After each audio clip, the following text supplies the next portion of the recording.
Hello, and welcome back to one of my newest videos. Today we have another episode of the most beautiful banknotes. That's episode number 6. And today we're going to talk about one banknote from my country, from Portugal. That's the 1000 Escudos from 1965. Probably most of you will not know this banknote. It's relatively rare despite being relatively it's not a very old banknote, and I'll tell you to wait until the end of the video to understand why this is such a rare banknote, especially in good condition. But we cannot talk about this banknote without giving some context.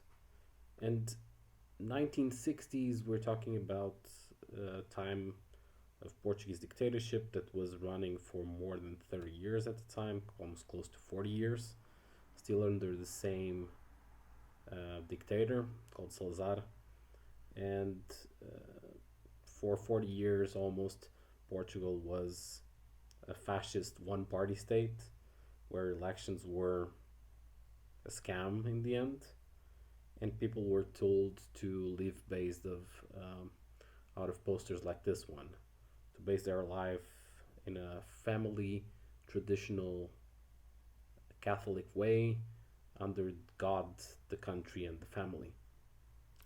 Besides that, there was also a lot of influence, especially from Italian fascism with parallel military groups like fascist youth, in Portuguese called Mocidade Portuguesa.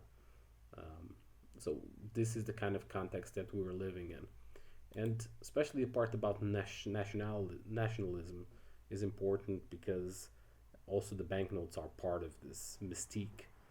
Um, Portugal is, of course, like many European countries, a country that is rich in history, and it's one of the longest or one of the oldest countries in Europe, especially within this border. So the identity of the Portuguese people is, contrary to a lot of other nations, relatively stable for the last 850 years, 900 now, give or take. Um, and that said, one of the important parts of the regime was to create some kind of propaganda through history, through the achievements of Portugal and his past. Here are some good examples. So on the left side, you have Salazar the dictator in the head as part of a statue that is in Guimarães of the first king of Portugal. And here it says, "All for the nation, nothing against the nation." Here on the center, you have the official guide of the 1940 Expo of the Portuguese World. That was an expo like other countries do nowadays, or like Paris did in 1900s. But this was only to glorify the Portuguese history in the world. It was basically propaganda in Lisbon, and a lot of the buildings, or some of the buildings from 1940, you can still see on today in Lisbon, and they are part of the touristic guidance through Lisbon. So this was a huge endeavor at the time. Unfortunately, during the Second World War, where Portugal wanted to show the world the conquests of the 15th century, 16th century, and glorify it mostly internally, but also externally. And of course, there was the third point, which was the colonies, or the that we already talked about in other videos, like Portugal trying to paint this faraway territories as being part of our nation. All this was taught in class. This was, for example, the book that my parents had. All children had the same book in the third grade, for example, and here it's all about patriotism with the old flag of Portugal and the new one. So, like I said, banknotes are one of the ways that the regime tried to push also his agenda. And this series that we're talking about today, besides the 1000 escudos, had other 4 denominations. That was 20 escudos. And here you have Saint Anthony, that's the patron of Lisbon here. And of course, this comes to the part about religion and Catholicism. Also, this a bit, the 50 escudos is Rainha Santa Isabel, so Saint Isabel's the the queen at the time. She was married to Dom Dinis, king of Portugal, in the 13th century, or 14th century, sorry, 13th, 14th century. Um, she was supposed to be very good for the poor. Also, was supposed to do a miracle that is part of the um, well, the legends of Portugal, that she transformed bread into roses. Um, on the 100 Escudos, you see Camilo Castelo Branco, that's a Portuguese writer of the 19th century, and here the 500 Escudos, which is for me one of the most beautiful banknotes and not that expensive. You probably can get this one for around 75 to 80 bucks in uncirculated. This here is John II, King of Portugal, that was the biggest impulsionator, or the biggest sponsor of the discoveries in the 15th century. But today, of course, we're going to talk about this banknote, big 171. And as I mentioned in the front of this banknote, and of course, 1,000 escudos was a big sum for this time. The average salary was around 2 to 3,000 escudos, so this was an extraordinary amount of money. Um, and here in the front we have Dom Dinis, actually the one that was married to the queen on the 50 escudos banknote. He was the sixth king of Portugal. He was the first king that was not fighting the Muslims anymore. So during the reign of the king before him, Alphonse III, Portugal finally conquered all his territory that is nowadays Portugal until the south. So he was the first one to live in almost at peace. Of course, we still had problems with our Spanish kingdoms in the right, on the left side, or on the right side of the country. But we didn't have to worry about the Muslims, which was something out of the ordinary for this time. So he had a very long reign, 46 years, so very long for this time. He died an old man, close to 70 years old, also unusual for this period. And he was mostly important in different factors. The most important ones was finally fixing a border with the Spanish kingdom of Castella.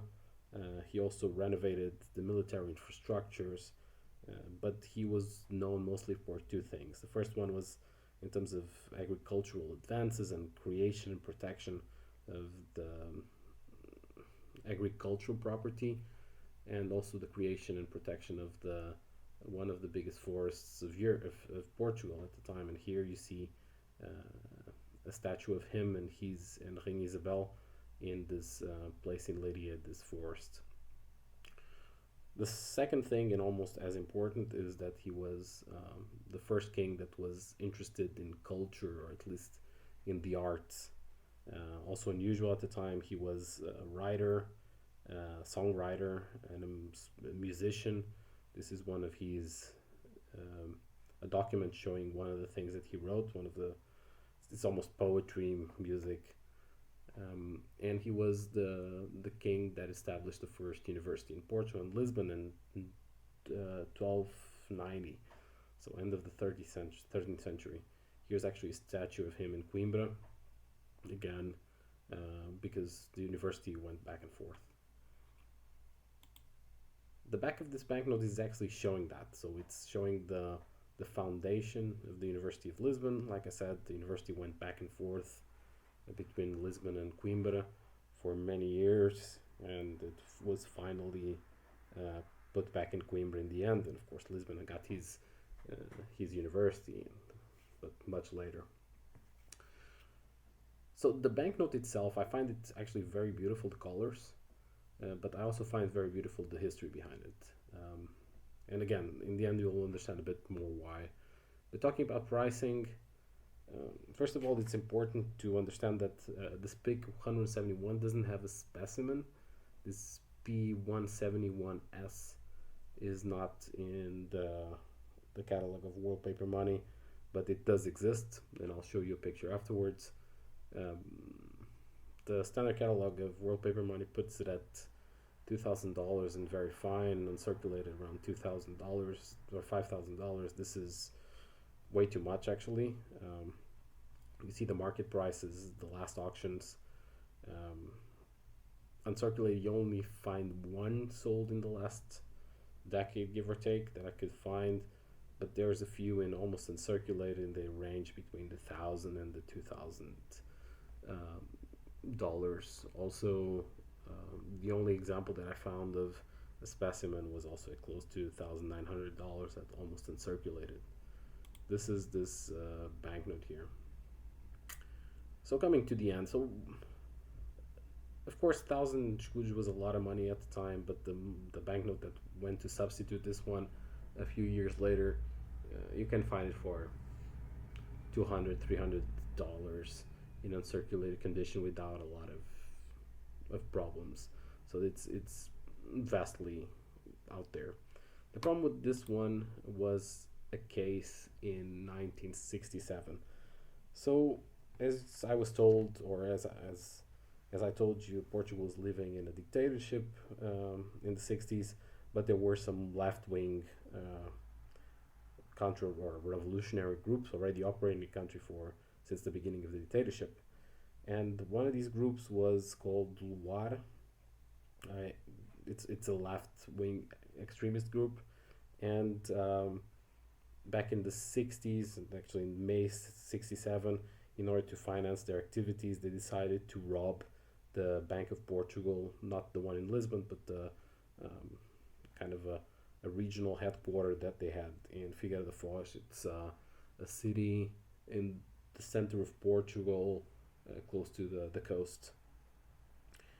At that time, it was robbery without anyone getting shot or without any incident, and they got away with 30,000 contos, so 30 million escudos, which would be around 10 million euros in today's money. But there was a problem. 80% of this 30,000 escudos was actually on pick 171 uncirculated banknotes. This banknote, like I said, was a lot of money. There were not a lot of them in circulation, and these in the bank were not yet put in circulation. They were brand new and were being distributed. So what the Bank of Portugal decided to do, due to the fact that this was a lot of money and a lot of them had been robbed, a lot of this denomination in this specific banknote, they decided to demonetize the banknote 3 months after. So in the end, for PIC 171, it only ran for close to 18 months, from December 1965 to August 1967. Not a lot of them were produced, around 3 million. We don't know how many were actually used, because produced was not the same as being put into circulation, especially again because this was a very high denomination. So in the end, as it was demonetized, the banknotes were destroyed, and I could not find how many exist nowadays, but it's a rare find, especially in a very good condition. So that's the story of it, why this banknote is so rare. Thank you very much for watching. I hope that you enjoyed it. See you next time.